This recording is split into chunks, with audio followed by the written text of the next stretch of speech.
Juan Becerra, muy buenos días y feliz lunes. Feliz lunes, Paola. Hoy cumplimos ya 525 años de que Cristóbal Colón llegó sin saberlo a América. Descubrimiento de América. ¿Verdad? Sí. ¿Sí? ¿Qué tal? No, pues ya llovió. Es un día muy importante, ¿no? Bueno, por supuesto. Además de este suceso histórico tan importante, también el Día de la Raza. Ese mero. Que lo conocemos Así también es. como ese día.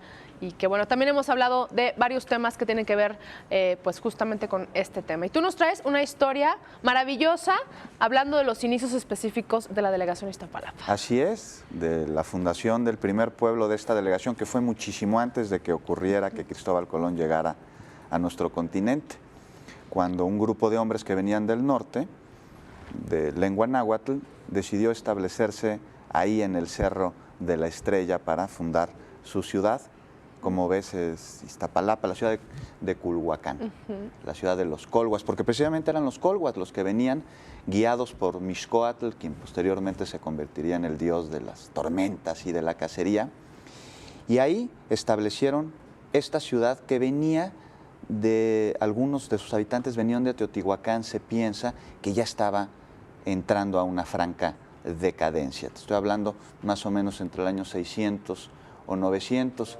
Y es que Teotihuacán, después de ser una gran civilización, se vino abajo y nadie sabe realmente qué fue lo que sucedió, por qué salieron huyendo de esta maravillosa ciudad. Se piensa que tal vez porque usaron de manera indiscriminada sus recursos naturales, talaron los árboles, provocó que dejara de llover, que la tierra se erosionara, que los animales se fueran a otro lado.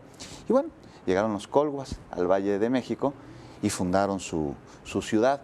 Y eran vistos como aristócratas, ¿sabes, Paola?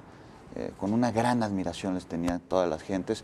Descendían de los toltecas, venían de la población de Tula, decían que eran descendientes de seres divinos. Aquella arquitectura de la ciudad de la que provenían posteriormente inspiró a los mexicas para construir Tenochtitlán.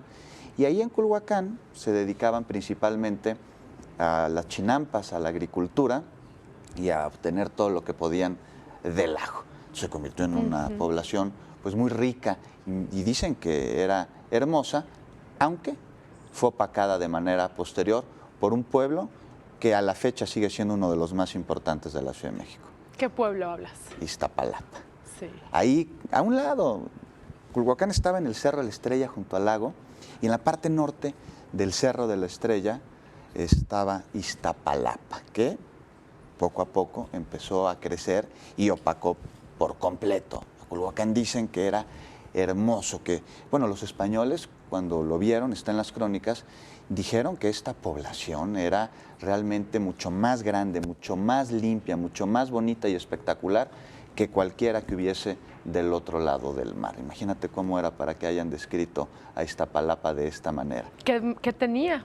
Pues tenía unos jardines, dicen, asombrosos, llenos de estanques, con lirios, con peces, los palacios, el palacio ahí del gran señor de Iztapalapa en aquel entonces era ni más ni menos que Cuitláhuac, que bueno, era un gran señor, afamado, respetado por su valentía, pero también por su linaje, bueno, su castillo dicen, bueno, su palacio, porque no era castillo, era de cantera labrada y tenía vigas de cedro.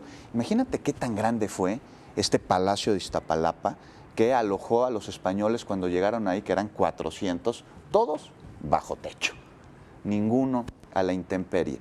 Y Cuitláhuac era hermano del emperador, de Moctezuma Xocoyotzin, y bueno, hijo además de una mujer colhua de un linaje muy, muy respetado, y él cuando ve llegar a los españoles, cuando se entera de que vienen unos invasores, inmediatamente le dice a su hermano, oye, no los dejes entrar a Tenochtitlán.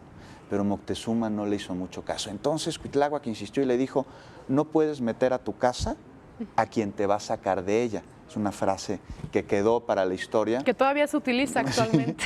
Y bueno, ojalá y le hiciéramos más caso de lo que le hizo Moctezuma a su hermano menor.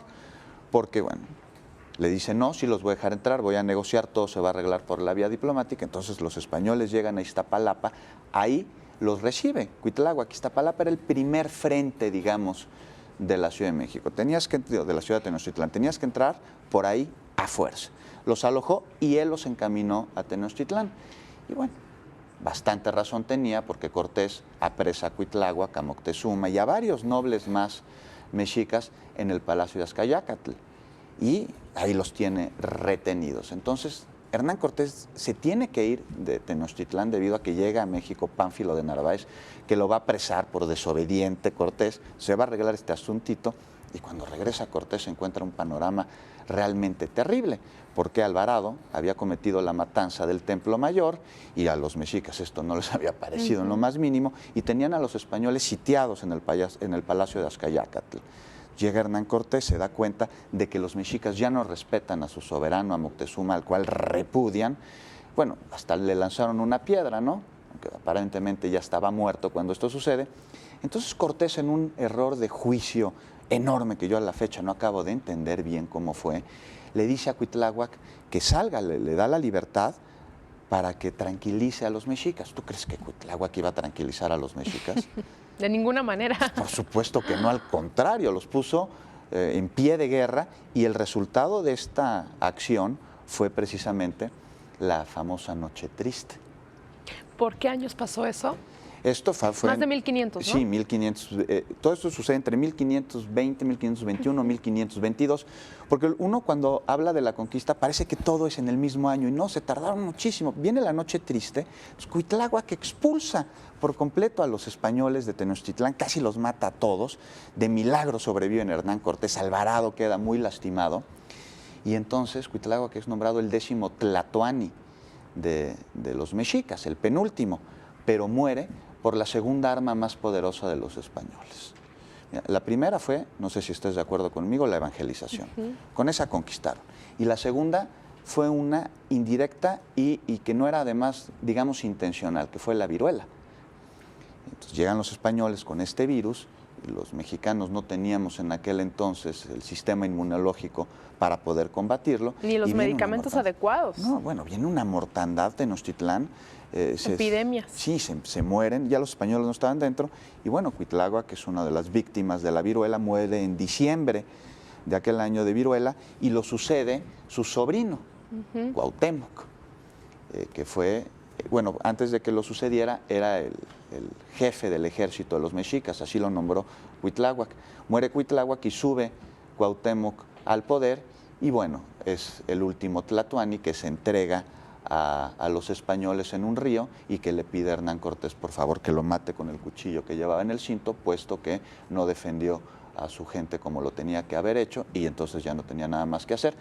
Pero esto es para que nos demos una idea de la riqueza cultural que tiene Iztapalapa. Muchísima. Es la delegación de donde vienen los verdaderos habitantes de la Ciudad de México. Todos los demás somos que llegamos después. Los primeros habitantes son los colhuas. Y además ahorita es donde más habitantes hay en la Ciudad de México, ¿cierto? Así es. Y nos vamos a ir este viernes ahí a Iztapalapa. Ahí es donde se lleva a cabo la ceremonia del Fuego Nuevo, y otra muy importante, la del Vía Crucis, que es muy sincrética. Y nos vamos a ir a contar una leyenda que tiene mucho que ver con estas dos ceremonias, con las mariposas y con la gente de Iztapalapa, a la cual yo le mando un abrazo y un saludo. Son personas muy, digamos, representantes de nuestros orígenes, de las bases de la Fundación de México. Tradiciones, sin duda. Así es. Muchas gracias, Juan, como siempre. ¿A ti? Me encanta de verdad hacer estos paseos históricos a través de toda la riqueza cultural de las tradiciones que existen en las delegaciones, y es por ello que quiero invitarlo para que lo siga haciendo, pues siga de cerca y de frente las transmisiones de Capital 21 en punto de las 8 de la noche. El día de hoy este programa Miradas CDMX, imagínense dar un paseo por todos estos barrios maravillosos que hay actualmente y que existen hace muchísimo en la Ciudad de México, de la mano de Armando Ramírez y mi compañera Paulina Silva. El día de hoy nos llevarán al Museo de la Plancha y al Museo de la Caricatura. Imagínense cuánta historia no hay detrás de todo ello. No se lo pierdan, Miradas CDMX en punto de las 8 de la noche aquí por Capital 21. Nosotros vamos